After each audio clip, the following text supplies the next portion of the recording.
아무래도 인내심이죠. 목도리는 정말 지루하잖아요. 저의 취미를 집에서 뜨개질 해요. 저는 옷 만들어요. 일단 되게 신기하게 보시고 눈이 되게 동그래지시.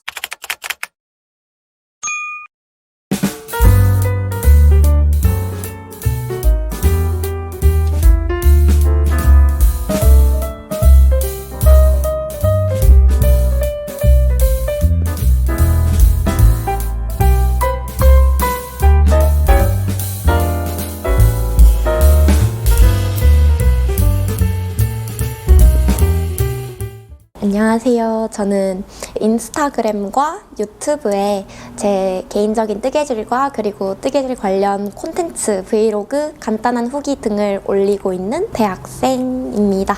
그리고 인스타 아이디는 지우니트입니다.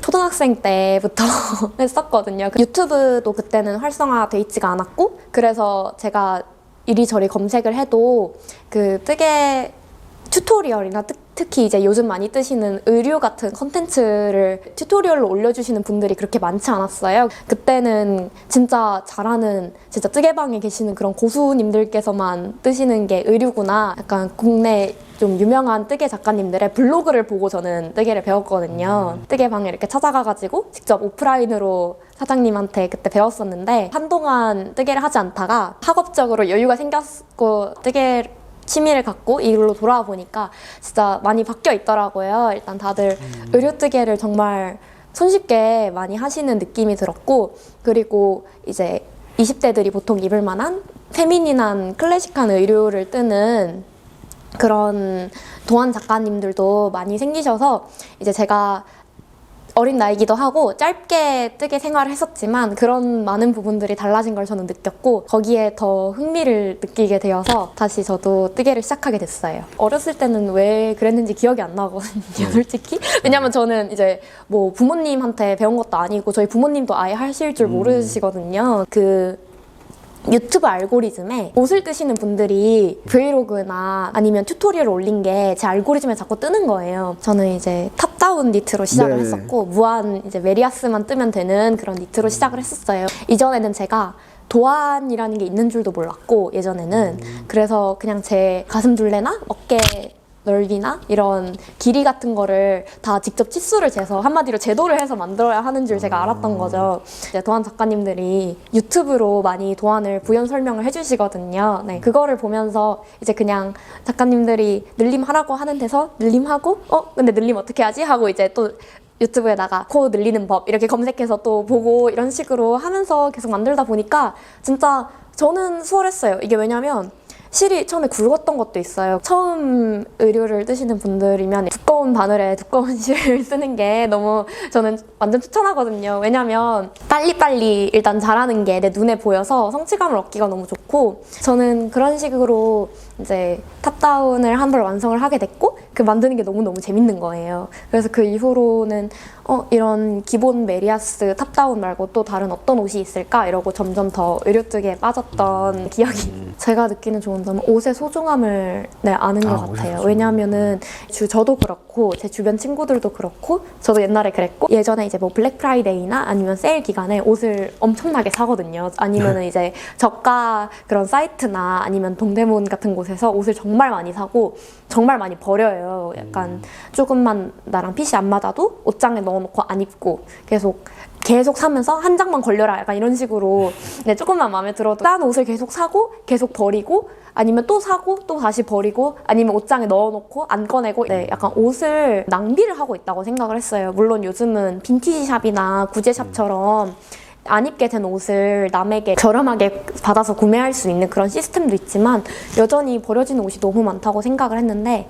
이렇게 뜨개질을 하면서 물론 완성을 못하고 이제 있는 아이들도 있지만, 옷을 완성을 하고 이 옷을 입게 되면은 제가 옷을 만드는 동안 제가 느꼈던 수많은 생각과 그 과정과 그리고 저의 그 녹아 들어간 시간이 보이니까 내 옷을 훨씬 소중하게 다룰 수 있게 되더라고요. 나가는 모임이나 그런 자리에서 막 저의 취미를 말하자면, 저는 집에서 뜨개질 해요, 저는 옷 만들어요, 이런 식으로 말을 하면 일단 되게 신기하게 보시고 눈이 되게 동그래지시고, 그리고 이제 꼭 이런 니트를 입고 있으면 뜨개질을 하는 사람 눈에는 이게 뭐 짜임이 네네. 얇으니까 절대 이건 손으로 만들 수 없다 이런 게 보이지만 뜨개질을 하지 않으시는 분들은 이제 아무리 제가 짜임이 얇은 니트를 입고 와도 이것도 혹시 너가 뜬 거야? 이런 식으로 네, 단골 질문을 하시더라고요.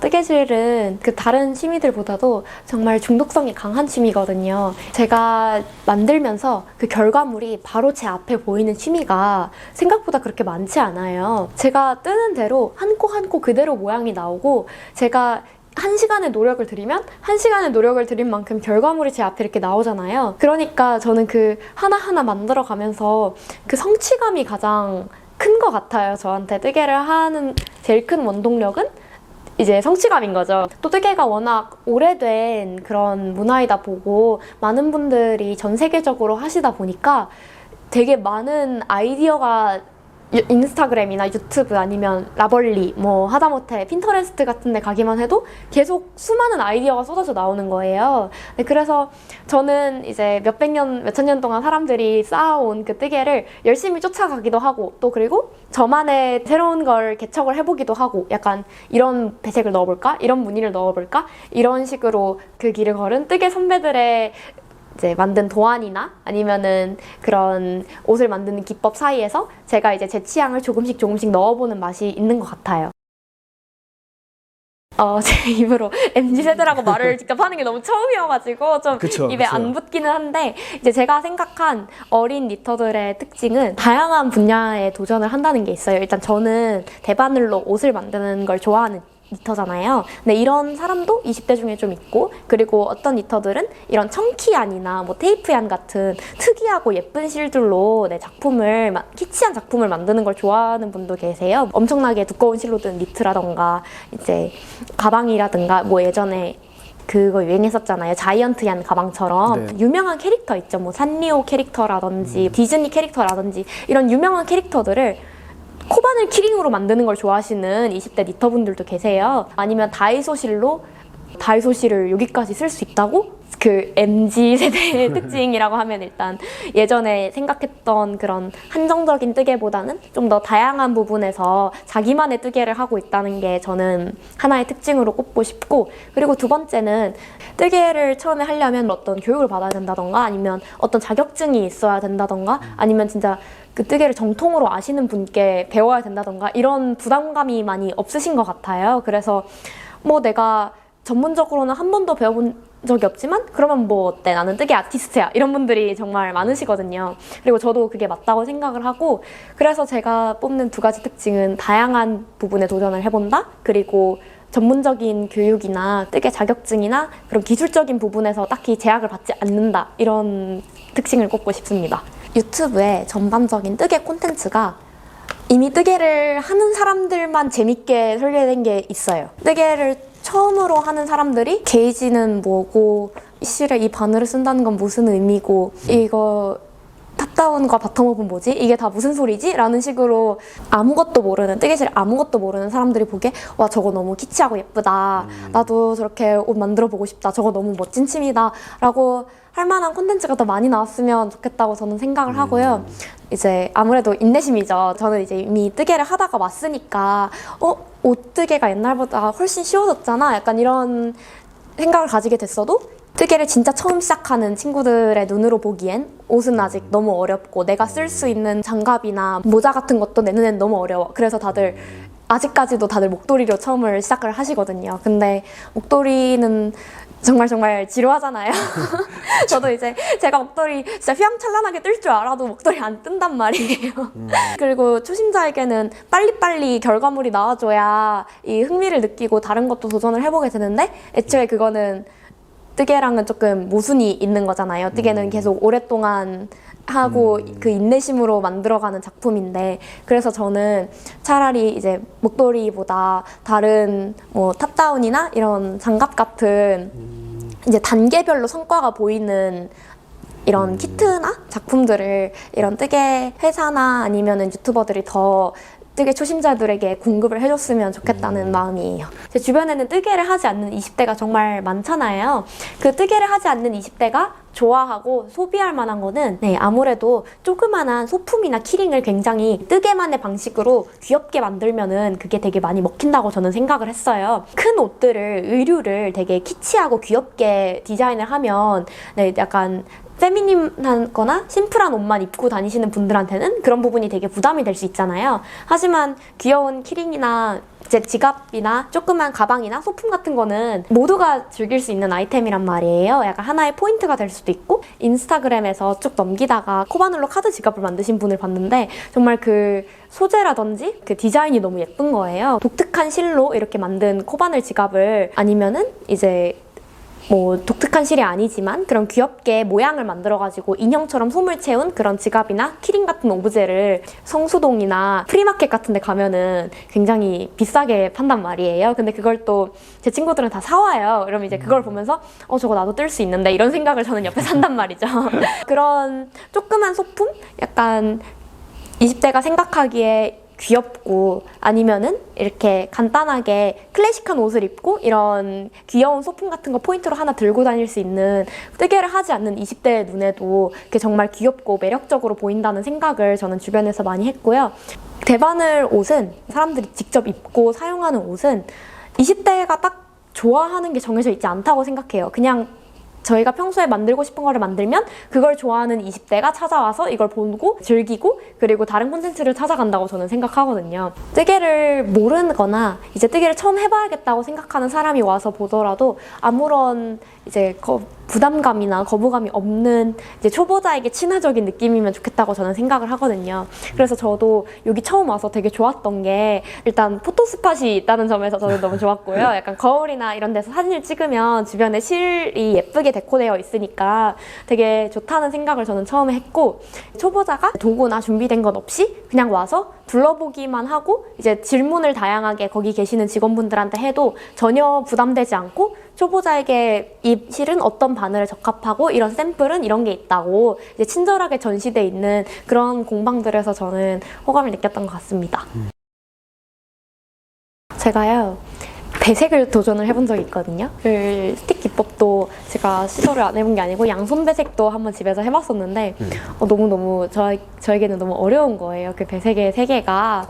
약간 배색을 좀 더 손의 장력을 어떻게 조절을 해야 되는지, 나는 어떻게 해야지 이런 예쁜 배색 펜물이 나오는 건지 궁금하기도 하고, 그리고 또 다른 거는 제가 도안을 만드는 걸 생각을 안 해본 게 아니거든요. 근데 저는 기왕이면 핏을 되게 중요시하는 사람이라 제 몸에 딱 예쁘게 떨어지는 그런 옷을 만들고 싶다는 생각이 있단 말이에요. 그래서 도안 만들기나 제도 같은 거를 배워보고 싶다는 생각은 있어요. 저는 처음에는 기성복 같은 옷들을 좋아했어요. 딱 와, 진짜 이거는 산 걸까 뜬 걸까 저조차도 구분이 안 될 정도로 그런 기성복 느낌의 옷들을 좋아했거든요.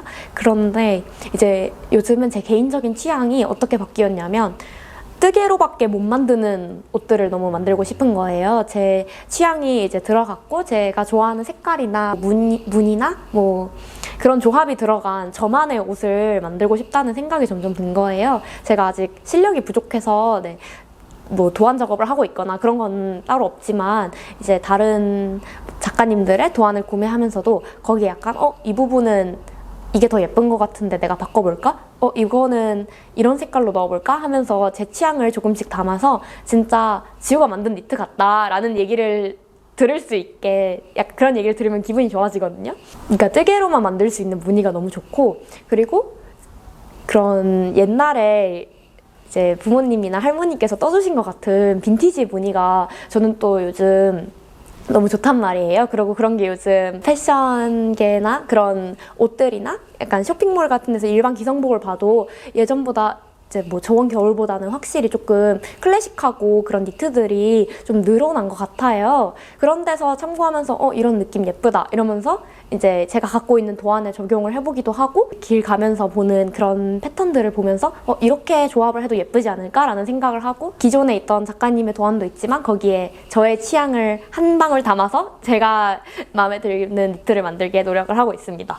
뜨기에는 제 취미니까 저는 취미의 영역에 있어야 제일 재미있겠다고 생각을 해요. 왜냐면 제가 한창 코바늘로 인형을 만들고 뭐 소품을 만들 때 이거를 스마트 스토어에 올려서 한번 팔아볼까? 라는 생각이 없지는 않았어요. 그래서 제가 준비를 여러 가지 했었어요. 뭐 아이디어스 이런 것도 알아보고 이제 스마트 스토어에 왜 그런 뜨개 용품을 요즘 많이들 파시거든요. 이제 저도 사업자가 되겠다는 그 마인드로 그 경쟁 상품이라고 하죠. 이제 그런 것들을 다 분석을 하고 가격대가 어느 정도일까 이런 걸 보고, 그리고 마감 처리 같은 것도 꼼꼼해야 되는데 그런 건 어떻게 할까 이런 거를 알아보고, 그렇게 막 다른 사람이랑 겹치면 안 되고 저만의 작품을 만들어야 되겠다는 그런 생각도 있고, 그렇게 알아보다 보니까 뜨개가 스트레스가 되는 거예요. 저는 그 시작하는 과정부터가 저에게는 너무 스트레스로 다가와서 이거는 내가 뜨개를 시작한 이유가 아니다 라고 제가 어느 순간 딱 생각이 든 거예요. 그래서 저는 그날로 그런 생각은 접었고, 그리고 현재 제가 생각하는 저의 이제 니터로서의 미래는 아마 만든다면 저는 계속 제가 좋아하고 제가 뜨고 싶은 옷들을 만들 것 같아요. 그게 뭐 제 도안이 될 수도 있고 남의 다른 뜨개 작가분들이 만드신 도안일 수도 있고, 근데 저는 지금처럼 그냥 계속 제가 좋아하는, 제가 입고 싶은, 아니면 남에게 선물하고 싶은 그런 옷들을 만들고 그런 소품들을 만들고 그거를 이제 다양한 플랫폼에서 사람들과 공유하면서 그냥 그렇게 지내고 싶습니다.